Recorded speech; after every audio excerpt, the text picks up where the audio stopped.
Hi, my name is Mark.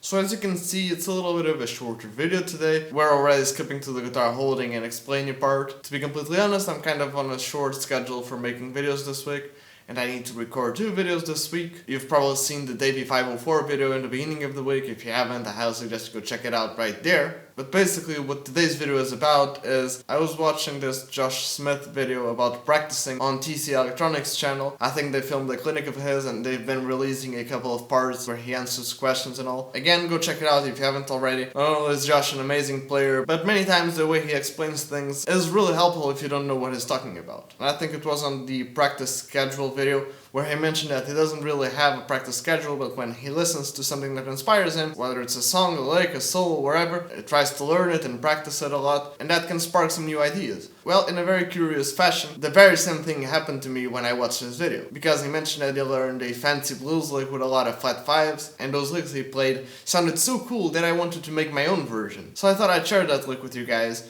Not only because I think it's cool and that you might want to learn it and transform it in your own ways and add it to your own solos and whatever, but also because it's connected to a video I did a while ago about the best chords or dissonant chords and whatever. I'll leave that video in the card section right there so that you can check it out. And before I show you / teach you the lick, I just want to say, please subscribe to my channel. You're probably aware that YouTube's been acting a little bit weird lately. Even if you subscribe to the channel, those channel's videos may really not show up in our subscription box. And even if you ring the little notification bell thingy below, you still will not be notified of that channel's content. So if you want to see some of my videos, I highly suggest you not only subscribe and turn on all the notifications, aka ring the bell, but also follow me on social media. Not only do I post some exclusive stuff there, I can provide solos and jamming over backing tracks, and generally wherever I'm up to at the moment, but I always post there about my videos.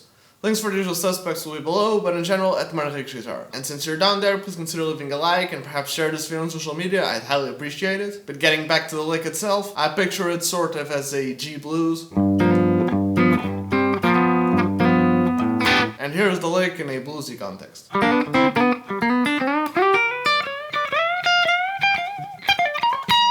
And here's the lick by itself a little bit slower.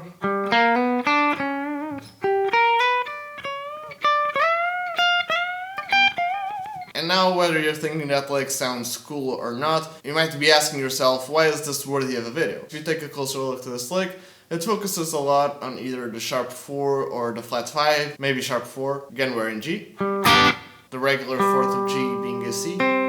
Again, remember your major scale, 1, 2, 3, 4, 5, 6, 7, 8, G1, A2, B3, C 4th. And having the sharp 4th isn't really that hard, just take your regular 4th and sharpen it.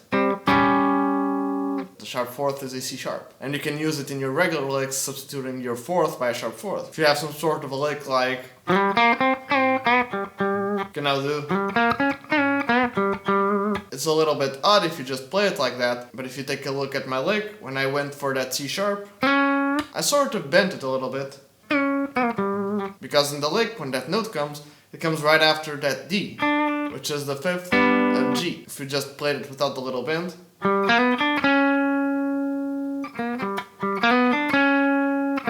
it doesn't really sound as cool, but when you give it that little wiggle, it sort of works a little bit better.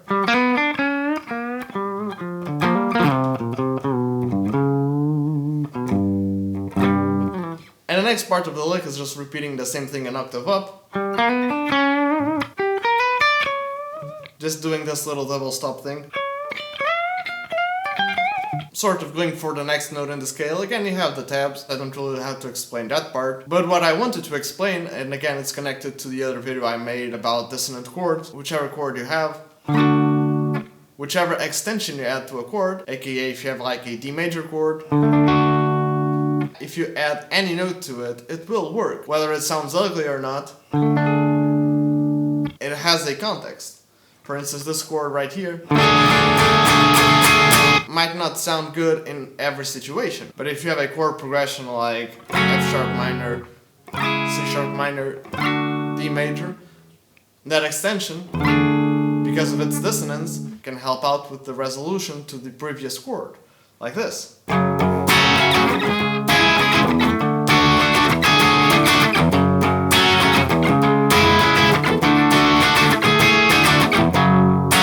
Again, I won't go into too much detail, you can check out the other video, but how it relates to this one is, even though we're soloing and not playing chords in a songwriting-ish way, and the blues only have those dominant 7th chords, When we're playing this lick over a blues, we're playing it over the G dominant 7th chord. If whoever is playing in your band is just playing a dominant 7th chord, that dominant 7th chord doesn't have the note C sharp. But if you play that C sharp when that chord comes, it sort of acts like an extension that isn't in the chord but could be, making it a dominant 7th sharp 11th chord.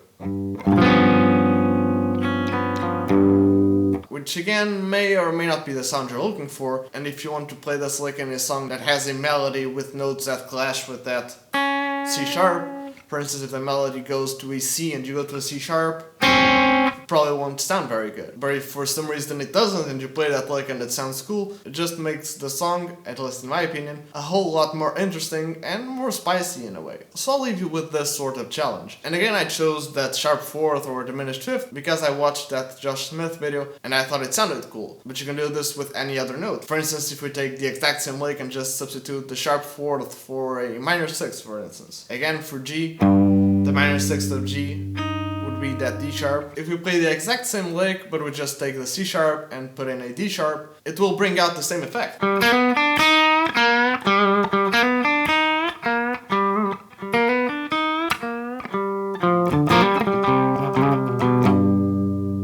Again we're playing over the G dominant 7th chord.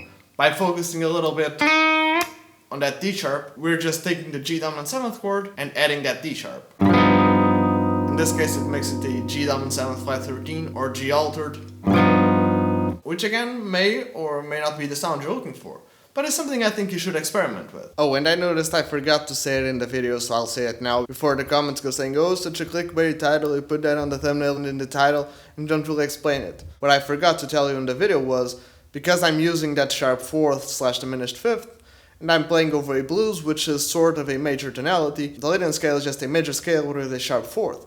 So if I'm playing over something that's major and I'm using the sharp 4th, I'm bringing out that major tonality. But because we're playing over a dominant 7th chord, we're playing over a Lydian dominant, which is a mode of the melodic minor scale. Again, it's a flavor that you can employ if you want to, but it can also be a diminished lick.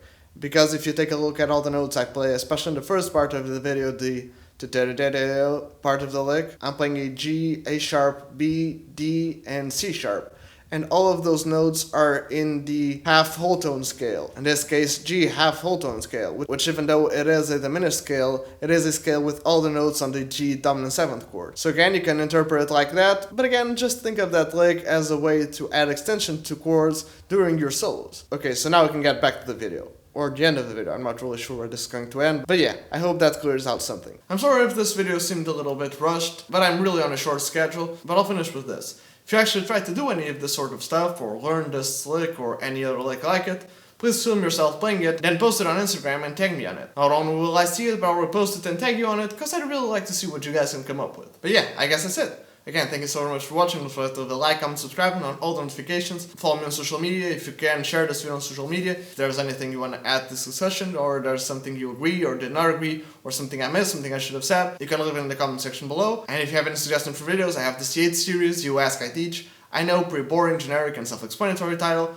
But as you can probably guess, and as the name implies, in that series I teach pretty much anything you guys leave in the comment section below that is music or guitar related. So if there's something you want me to talk about, just leave it in the comment section with the hashtag #YEAT. And check out some of my other videos. Sometimes I do videos like this, more guitar oriented, like soloing and improvising and playing out of the box. But other times I do discussions and talk about music theory so that you guys can learn it and use it by yourselves. Other times I take a look at a lick that is either interesting or a little bit different from whoever played the lick usually plays. Oh, and I have this new series called Bass Tricks for Guitar, which for those who don't really know, I started out as a bass player, so when I play guitar there are some things that perhaps people who didn't start out on bass don't really focus on or don't really think about, so if you didn't really start out on bass, or even if you did, there might be something for you to learn there, and tons more of other videos. At this point I already have a little bit of a back catalog going on. I'll leave a couple of those playlists either on the card section right there or on the annotations of the end screen, which will be on in just a couple of seconds. But yeah, I guess that's it. Again, thank you so very much for watching. Please like, comment, subscribe, and on all the notifications. Follow me on social media, and yeah, cheers!